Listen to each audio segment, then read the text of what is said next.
मम्मा मम्मा, जंगल के सभी बच्चे पक्षी नदी के किनारे पहाड़ों वाले जंगल में खेलने गए हैं। मुझे भी जाने दो ना मम्मा, मैं भी खेलूंगा। नहीं गोलू बेटा, तुम अभी बहुत छोटे हो। तुम तो अभी सही से उड़ना भी नहीं जानते। मैं तुम्हें नहीं जाने दूंगी। चलो अब जाकर खाना खा लो, क्योंकि दाना लाने मुझे जंगल भी तो जाना है। फिर गोलू खाना खा लेता है। गोलू बेटा, मैं काम पर जा रहा हूँ और आपकी मम्मा दाना लाने जा रही है, इसीलिए तुम अपना ध्यान रखना। गोलू बेटा, हम लोग शाम तक लौट आएंगे। तब तक तुम अपने घर के बगीचे में खेलना, बाहर बिल्कुल भी मत जाना, समझे? समझ गए ना गोलू? हाँ मम्मा, मैं समझ गया हूँ। मैं बाहर नहीं जाऊंगा खेलने। आप चिंता मत करो, मैं कहीं नहीं जाऊंगा। फिर राधा और राजू अपने अपने काम पर चले जाते हैं और इधर गोलू अपने बगीचे में फुटबॉल से खेलने लगता है। मगर गोलू अकेले खेलते खेलते उदास हो जाता है।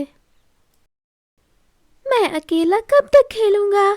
मैं ऐसा करता हूँ कि मैं नदी के किनारे उस पहाड़ों वाले जंगल में चला जाता हूँ। वहाँ पर सभी बच्चे गए हैं, मैं भी साथ खेलूंगा।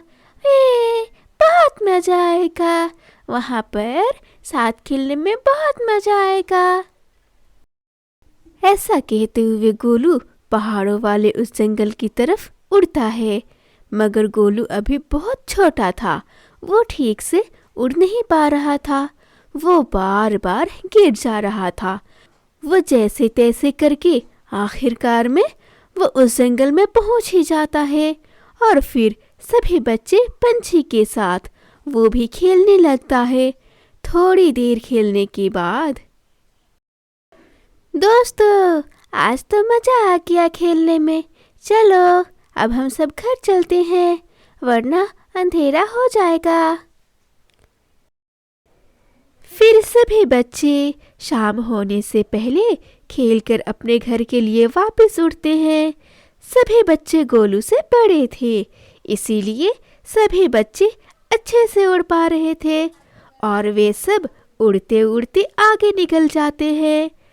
बहुत पीछे रह जाता है गोलू। गोलू सही से उड़ भी नहीं पा रहा था। जैसे ही थोड़ा ऊपर उड़ा, वो नीचे आकर सीधा कांटों वाली झाड़ियों में गिर जाता है और एक कांटा का नुकीला भाग उसकी आंखों में घुस जाता है। मम्मा, पापा, मम्मा, मेरी आंखें, मुझे कोई बचाओ, मुझे बहुत दर्द हो रहा है, मुझे कोई बचाओ, मुझे बहुत दर्द हो रहा है, मम्मा, पापा। गोलू बहुत जोर जोर से रोने लगता है। उसी रास्ते से राजू और राधा भी गुजर रहे थे। राजू जी, देखिए ना, कोई रो रहा है।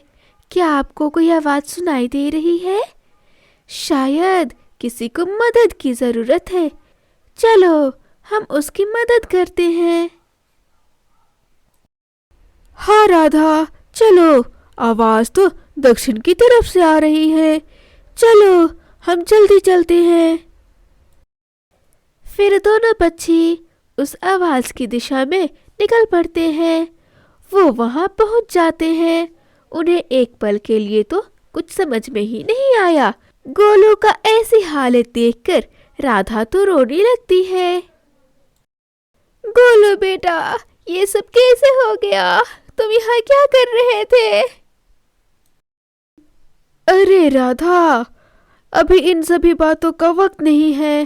तुम घर जाओ, मैं गोलू को जल्दी से हॉस्पिटल लेकर जाता हूँ।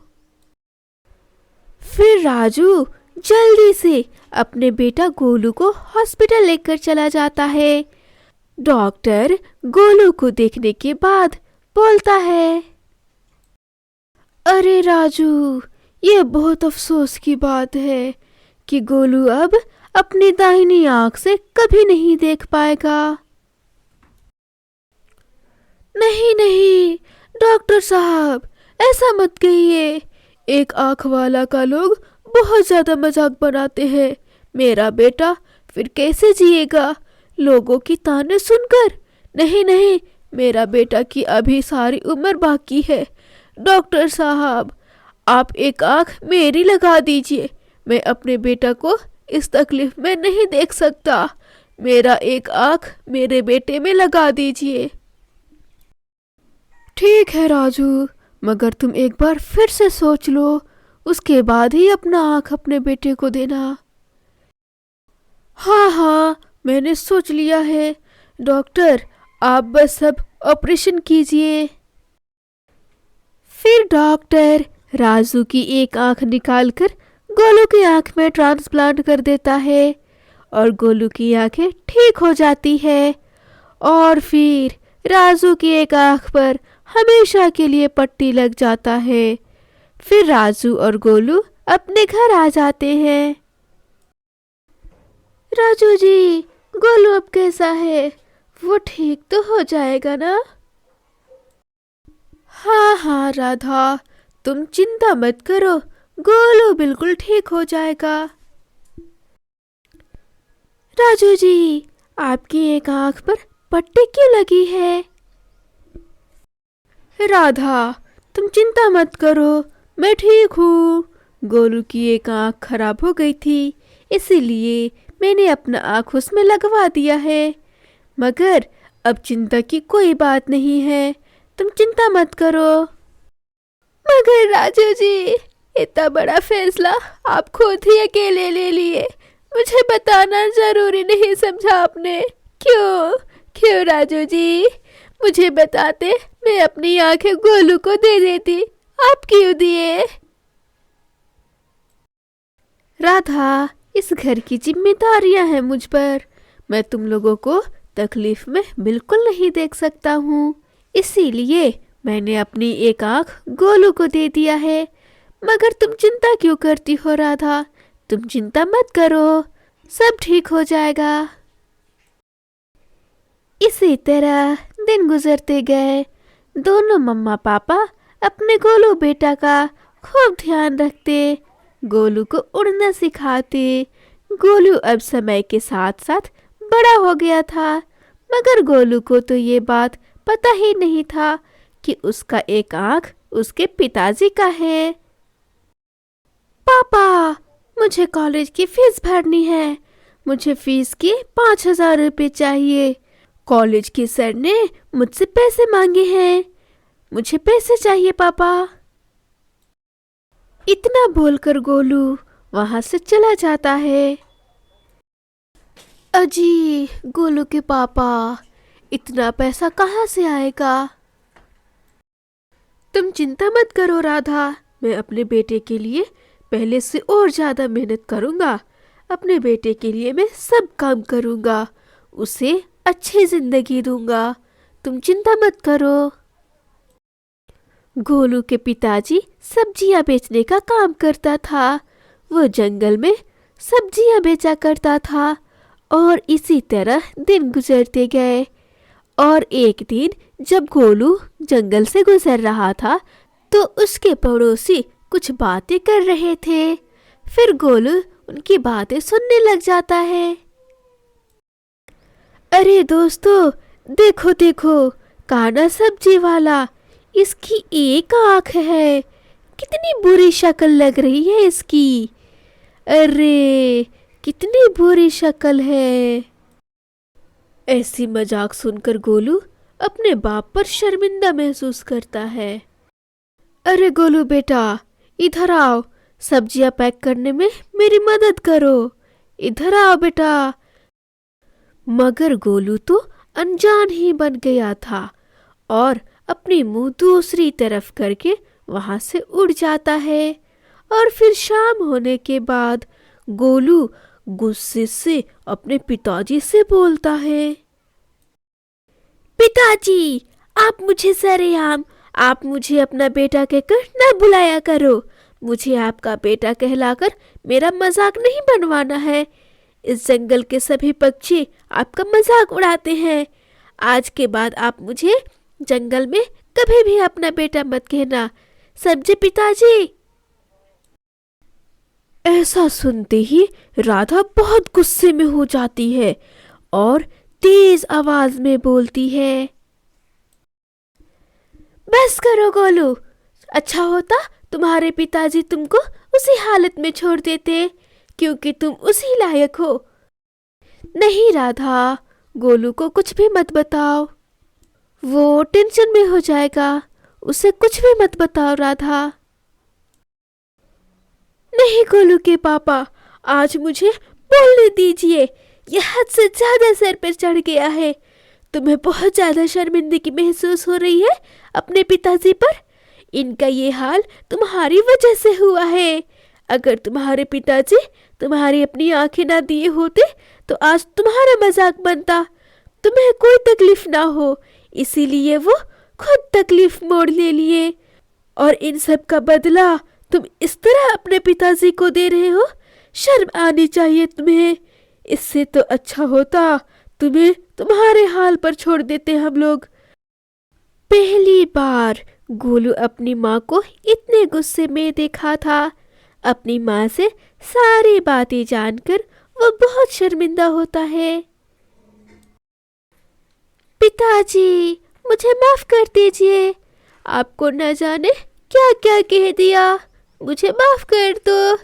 मम्मा, पापा, मुझसे बहुत बड़ी गलती हो गई, मुझे माफ कर दीजिए आप लोग। अब से मैं ख्याल रखूंगा, ऐसा अब कभी नहीं कहूंगा। गोलू को अपनी गलती का एहसास हो जाता है और फिर गोलू के पिता अपने बेटे को गले से लगा लेते हैं और गोलू भी अपने पिताजी के हर काम में मदद करता है। प्यारे दोस्तों, समय रहते अपने माँ बाप की कदर करना सीखो। माँ बाप चाहे जैसे भी हो, उन पर कभी भी शर्मिंदा मत करो, क्योंकि माँ बाप के सिवा इस दुनिया में कोई भी आपकी फिक्र नहीं करता है। माँ बाप के अलावा हमें कोई भी उतना प्यार नहीं करता, इसीलिए माँ बाप चाहे जैसे भी हो, उनकी हर कहना मानो और उनकी हर बात मानो। प्यारे दोस्तों, धन्यवाद। ये कहानी कैसी लगी आप सब हमें कमेंट करके बताना। तब तक आप सब अपना ख्याल रखो। एक जंगल में राधा और राजू रहते थे। वे दोनों बहुत खुश थे क्योंकि राधा ने 2 अंडे दिए थे। दोनों माँ बाप अंडा फूटने का बेसब्री से इंतजार कर रहे थे। ऐसे दिन गुजरते गया, कुछ हफ्ते गुजर गए। कुछ हफ्ते गुजर जाने के बाद राधा के दोनों अंडे फूट जाते हैं और उस अंडे से 2 बेटा कीड़ा निकलते हैं। दोनों माँ बाप अपने दोनों बेटे को देखकर बहुत खुश होते हैं। मम्मा मम्मा, मैं आ गया। मैं और भाई दोनों अंडा तोड़ने की बहुत कोशिश कर रहे थे, मगर अंडा टूट ही नहीं रहा था। लेकिन आज हम दोनों भाई ने अपना अपना अंडा तोड़कर बाहर आ गए। मेरे प्यारे बेटे, मेरी नौकरी चली गई है। मैं जहाँ काम करता था वह कंपनी बंद हो गई है। अब तुम दोनों की ही घर का खर्चा उठाना होगा और हम दोनों भी बूढ़े हो गए हैं। हमारा भी देखभाल तुम ही दोनों को करना है। मम्मा पापा, मुझे बहुत खुशी हुई आप दोनों को देखकर। पापा पापा, मुझे बहुत जोर की भूख लगी है। मेरे प्यारे बच्चों, ये लो नरम नरम केला खाओ। हमने पहले से ही फल और दाना इकट्ठा करके रखा है। ट्रिंग ट्रिंग ट्रिंग ट्रिंग ट्रिंग ट्रिंग। हाँ बॉस, बोलिए, आपने बहुत दिनों के बाद कॉल किया है। राजू, तुम्हारे गए हुए 1 हफ्ता हो गया है। ऑफिस में अचानक से काम बढ़ गया। जल्दी आ जाओ, आज का फ्लाइट से मैं तुम्हारा इंतज़ार कर रहा हूँ। राधा, मुझे अभी ही निकलना होगा ऑफिस के लिए, क्योंकि काम बढ़ गया है ऑफिस में। बच्चों, अपनी मम्मा को ज़्यादा तंग ना करना।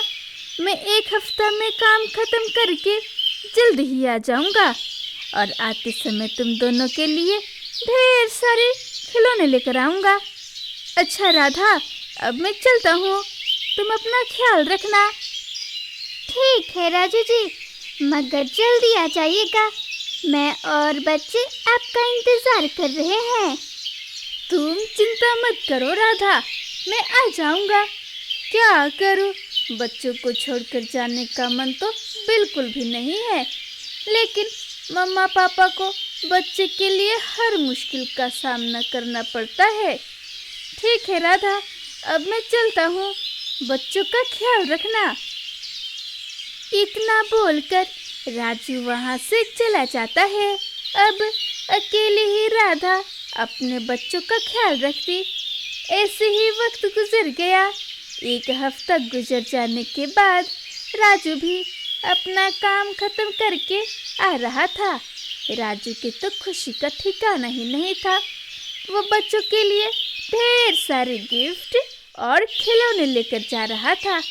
ऐसे ही कुछ देर में राजू उड़ते उड़ते अपने घर पहुंच जाता है। घर पहुंचते ही बच्चों को गले से लगा लेता है। पापा आ गए, पापा आ गए, ये और हमारे लिए ढेर सारे गिफ्ट और खिलौने लेकर आए हैं। राधा भी अपने पति और बच्चों को खुश होता देखकर बहुत खुश हो जाती है। पापा पापा, कल सुबह हम सभी जंगल की सैर करने चलेंगे। पापा, हमें उड़ना भी सीखना है।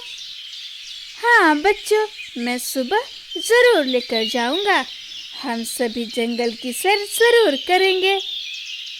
और फिर ऐसे ही वक्त गुजर गया। सोनू मोनू भी बड़े हो गए थे। तभी एक दिन राधा बोलती है, बच्चों, अब हम लोग बूढ़े होने लगे हैं। अब तुम दोनों की शादी की उम्र हो गई है। बेटा, क्या तुम दोनों की नज़र में कोई लड़की है? क्या तुम दोनों किसी से प्यार करते हो? अगर करते हो तो बता दो, मैं तुम लोगों की शादी वहाँ करा दूंगी। हाँ मम्मा पापा, मैं एक लड़की बच्चे से प्यार करता हूँ। मैं उससे शादी करना चाहता हूँ। मम्मा पापा, मैं किसी को अभी तक पसंद नहीं किया हूँ। आपकी नज़र में अगर कोई पक्षी है तो आप उससे मेरी शादी करा सकते हो। ठीक है बेटा, तब चटमंगनी पट्ट ब्याह करा देती हूँ। बेटा तुम दोनों तैयार रहना, मैं कल ही तुम दोनों का शादी करा दूंगी। अच्छा, अब चलो तैयारी करो शादी का। फिर सुबह होते ही राधा अपने बच्चों को शादी करा देती है। ऐसे ही कुछ महीने बीत गए। कुछ महीने गुजर जाने के बाद राजू का कंपनी बंद हो जाता है। राजू भी उदास होकर अपने घर लौट जाता है। राजू अब बूढ़ा हो चुका था। वैसे उससे ज़्यादा काम अब नहीं हो पा रहा था। ठीक है पिताजी, आप चिंता मत कीजिए, हम दोनों भाई आपकी खूब सेवा करेंगे। रात हो जाती है। तभी सोनू की पत्नी चमेली बोलती है सोनू से, सोनू जी, पापा जी का नौकरी चला गया है। सारा बोझ उठाना जरूरी है क्या? सोनू जी, मैं तो कहती हूँ, अगर अमीर बनना है तो इन सभी को घर से निकालना होगा। वैसे भी पापा जी का नौकरी चला गया है, कितना ज़्यादा खर्चा है और इन सभी के पीछे मेहनत भी बहुत ज़्यादा है। मैं बुढ़ापे में इनकी सेवा नहीं करूँगी जी। मुझे अमीर बनना है, अमीर, समझिए आप। अगर आप इन सभी को घर से नहीं निकालोगे तो मैं ही हमेशा के लिए घर छोड़कर चली जाऊंगी। फिर रहना अपने घर वालों के साथ मजे मजे से। चमेली उल्टा सीधा अपने पति के कान में भर देती है। सोनू भी चमेली की बातों में आ जाता है और सुबह होते ही सोनू अपने माँ बाप से बोलता है, मम्मा पापा, हमने फैसला लिया है कि अब आप सभी इस घर से निकल जाइए। क्या कहा तुमने? हम सभी इस घर से निकल जाएं? ये अचानक से तुमने फैसला कैसे ले लिया? और इस घर से निकलकर हम सभी कहाँ जाएंगे, सोचा है तुमने? वो सब मुझे नहीं पता है, लेकिन अब पापा की नौकरी चली गई है। आखिर सभी का बोझ कब तक उठाएंगे? मुझे भी तो अमीर बनना है। अगर पैसे जमा नहीं कर पाऊंगा तो अमीर कैसे बनूंगा मम्मा? मुझे अमीर बनना है, अमीर। तभी तो मैं इस जंगल का राजा बनूंगा, वरना भिखारी का भिखारी ही रह जाऊंगा। अच्छा सोनू बेटा, आज हम सभी बोझ बन गए। जब तुम लोग छोटे थे तो तुम्हारे पापा ने कितनी मेहनत की है, हर खुशी का ख्याल रखा, और आज जब इनकी नौकरी चली गई है तो हम लोग सब बोझ बन गए। सोनू भाई, ये आप कैसी बातें बोल रहे हो? ये हमारे माँ बाप हैं, इनसे बढ़कर कुछ नहीं है हमारे लिए, और आप हम सभी को इस घर से निकाल रहे हो। भैया, ऐसा क्यों कर रहे हो तुम तो चुप ही करो मोनू। गरीब और बदनसीब नहीं बनना है मुझे तो अमीर बनना है, अमीर। और अमीर बनने के लिए पैसे चाहिए, समझा? अब जल्दी यहाँ से निकलो, वरना मुझे अपना कमाई तुम सभी पर खर्चा करना पड़ेगा। इसीलिए तुम सभी यहाँ से जाओ, क्योंकि मैं तुम लोगों पर खर्चा नहीं कर सकता हूँ। सोनू भाई, बाप की सेवा करने से कोई औलाद गरीब नहीं होता, और माँ की सेवा करने से कोई भी औलाद बदनसीब नहीं होता, समझे आप? अमीर बनने की चाहत, इस तरह से आप कभी भी अमीर नहीं बन पाओगे, क्योंकि माँ बाप को दुख देकर कोई भी औलाद सुखी नहीं रहता है। हमारे मम्मा पापा ने हमारी खूब सेवा किए हैं, हमारी हर खुशियों का अच्छे से ख्याल रखा है, और इसलिए नहीं ख्याल रखा था कि हम बुढ़ापे में इनको घर से निकाल दे। आपका फैसला बहुत गलत है भैया। मोनू, मुझे ज्ञान मत दो, जल्दी निकलो यहाँ से, वरना मैं इस घर से हमेशा हमेशा के लिए निकल जाऊंगा। और हाँ, तुम लोगों को भी नहीं छोड़ूंगा, तुम लोगों को भी बहुत पीटूंगा। मोनू बेटा, यहाँ से चलो, इसे समझाने का कोई फायदा नहीं है, ये तो पहले से ही समझ चुका है। हम लोग इस पर बोझ हैं, अब यहाँ से चलो। फिर मोनू अपनी पत्नी और माँ बाप के साथ उस घर से हमेशा हमेशा के लिए निकल जाता है, और उड़ते उड़ते सभी पक्षी दूसरे जंगल में चले जाते हैं। उड़ते उड़ते वे सभी एक पेड़ के नीचे बैठ जाते हैं। मम्मा पापा, आप सभी जरा से भी टेंशन मत लेना। एक बेटा बदल गया तो क्या हुआ, मैं आपका छोटा बेटा हूँ ना। मैं आप लोगों की सेवा करूँगा, और मैं आप लोगों को कभी भी अकेला नहीं छोड़ूंगा। हाँ माँ जी, आप लोग जरा सा भी चिंता मत कीजिए, मैं और मोनू जी आप लोगों की सेवा करेंगे, और हाँ, हम लोग खुशी खुशी से अपना जीवन साथ में बिताएंगे।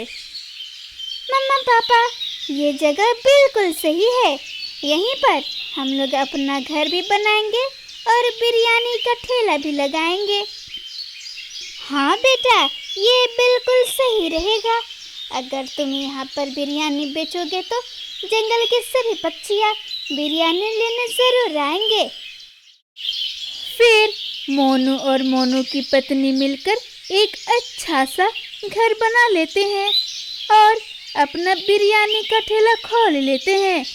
मोनू की पत्नी बहुत अच्छा बिरयानी बनाती थी, इसलिए उस जंगल के सभी पंछी मोनू के ठेला से बिरयानी खाने आते थे। मोनू बहुत मेहनत करता, अपने माँ बाप की खूब सेवा करता और उनसे खूब दुआएं लेता, जिसका असर उनकी ज़िंदगी पर पड़ता है। धीरे धीरे मोनू एक छोटा सा ठेला से अमीर बन जाता है। दूसरी तरफ सोनू अब बीमार रहने लगा था। जिसके कारण वो गरीब बन गया था। प्यारे दोस्तों, इस कहानी से हमें ये सीख मिली कि हमें अपने माँ बाप की कदर करनी चाहिए